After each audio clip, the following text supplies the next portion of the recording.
नमस्कार। जय माता दी। मैं हूँ आपके अपनी लाइफ डिजाइनर जीतू आचार्य। विजया एकादशी व्रत और वो भी महाशिवरात्रि से पहले का व्रत कहते बहुत उत्तम होता है, बहुत अच्छा होता है। और ये व्रत हर काम में सफलता का तो होता ही है, मोक्ष की प्राप्ति का भी होता है। लेकिन ये कहा जाता है कि इस दिन अगर अगर कोई खास चीजें आप दान करते हैं तो स्वर्ण दान करने जैसा फल मिलता है, यानी सोना दान करने का फल मिलता है। इस दिन आप खास चीजों के दान करने से गौदान जैसा आपको फल मिलता है, और तो और आपकी जिंदगी के अंदर सुधार भी आता है। सबसे पहले कहते हैं कि दान क्या करने चाहिए, और ये एकादशी तिथि जो है किस दिन है, किस दिन आपने ये व्रत करना है। एकादशी तिथि की अगर हम बात करते हैं तो 6 मार्च को बुधवार का दिन है, और सुबह सुबह अर्ली मॉर्निंग 6:31 से ये तिथि जो है एकादशी की शुरू हो जाएगी। और ये एकादशी की तिथि 7 मार्च को गुरुवार यानी थर्सडे के दिन सुबह सुबह अगेन तड़के तड़के सुबह सुबह 4:14 पर आपके सूर्योदय से पहले ही ये तिथि समापन की ओर होगी। तो इसका मतलब ये हुआ कि आपको जो तिथि का व्रत करना है वो आपको 6 तारीख को करना है, ना कि 7 को। तो 6 तारीख को रखे व्रत। अब इस व्रत की कुछ मान्यताएं हैं। कहते हैं हर काम में विजय प्राप्ति के लिए, हर कष्टों से मुक्ति के लिए, धैर्य के लिए, सुख संपन्नता के लिए, और तो और जीवन के अंदर समृद्धि लाने के लिए भी इस व्रत को रखा जाता है। जब हर काम विजय की बात करते हैं, हम लोग हर काम की सक्सेसफुल की बात करते हैं, तो हर कोई यही तो चाहता है कि हमारे सारे काम जो है सक्सेसफुल होने चाहिए, यानी किसी काम में हमारी अड़चने नहीं होनी चाहिए। तो इस व्रत को आपको जरूर करना चाहिए। लेकिन वहीं दूसरी तरफ अगर घर का कोई भी सदस्य ऐसी कंडीशन में हो, खास करके बीमार बहुत ज्यादा रह रहा हो, और किसी तरीके से भी उनके जो दवाई है उन पर असर नहीं कर रही हो, काम नहीं कर रही हो, तो विजया एकादशी का व्रत करके उस व्यक्ति को ये व्रत का दान कर देना चाहिए। यानी ये व्रत का जितना भी लाभ होगा वो आपके हिस्से में नहीं आएगा। संकल्प ये लेना है, यानी जब सूर्योदय के बाद आप स्नान करते हैं, सूर्योदय से पहले स्नान करने के बाद जब आप अपनी व्रत की प्रक्रिया करते हैं, संकल्पित तो होते हैं, संकल्प लेते हैं, तो संकल्प लेते समय ये व्रत उस व्यक्ति के लिए दान कर देना चाहिए, डोनेट कर देना चाहिए।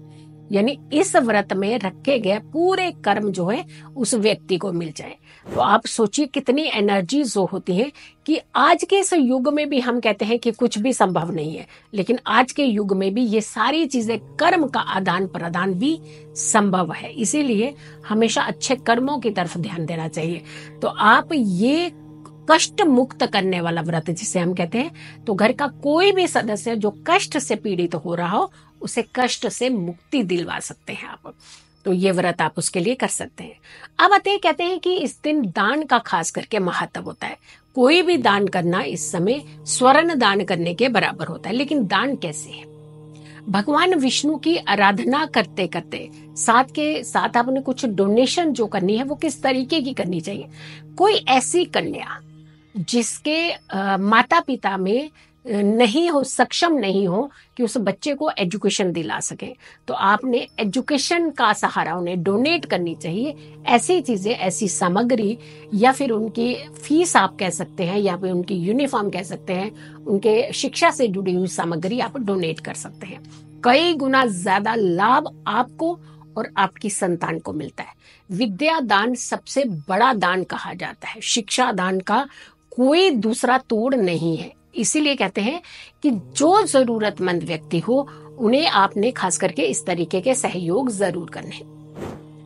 गोदान जैसा फल कहते हैं किन चीजों से मिलता है आपको गोदान जैसा फल?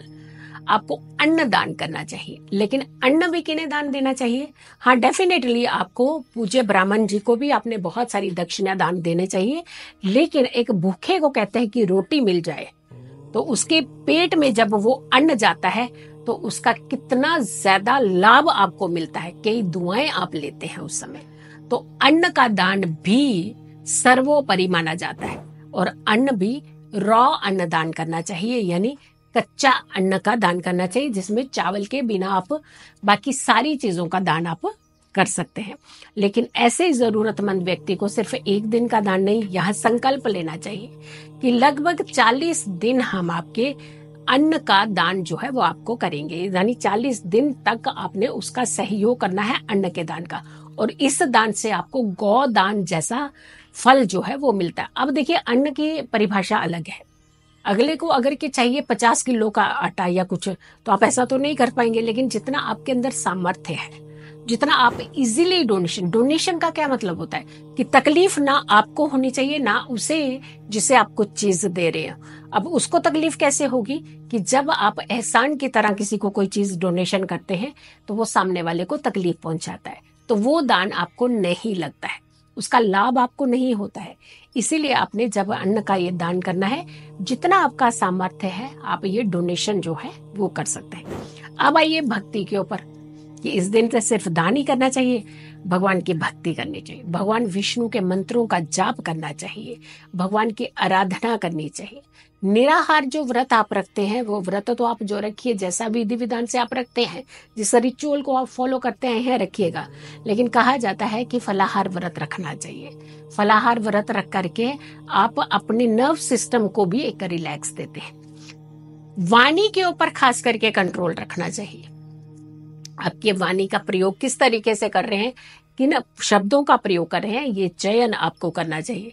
यानी अच्छी वाणी का प्रयोग करना चाहिए, किसी को भी अपशब्द नहीं कहने चाहिए, बड़ों का आदर करना चाहिए, डिसरिस्पेक्ट नहीं करना चाहिए, दिन का शयन नहीं करना चाहिए। तो जब आप इन सारी चीजों का खास करके ध्यान रखते हैं, तब आपका व्रत जो है वो सफल होता है। सो आपने व्रत तो करना है, लेकिन अलग नियमों का पालन जब आप करते हैं तभी आपको लाभ होता है। सो आपने वीडियो को बहुत सारे लोगों को जरूर शेयर करना है। अगर आपने चैनल सब्सक्राइब नहीं किया है तो जरूर कीजिएगा, वीडियो शेयर कीजिएगा और मेरी आने वाली हर वीडियो को जरूर देखें। खुश रहे, स्वस्थ रहे, पॉजिटिव रहे।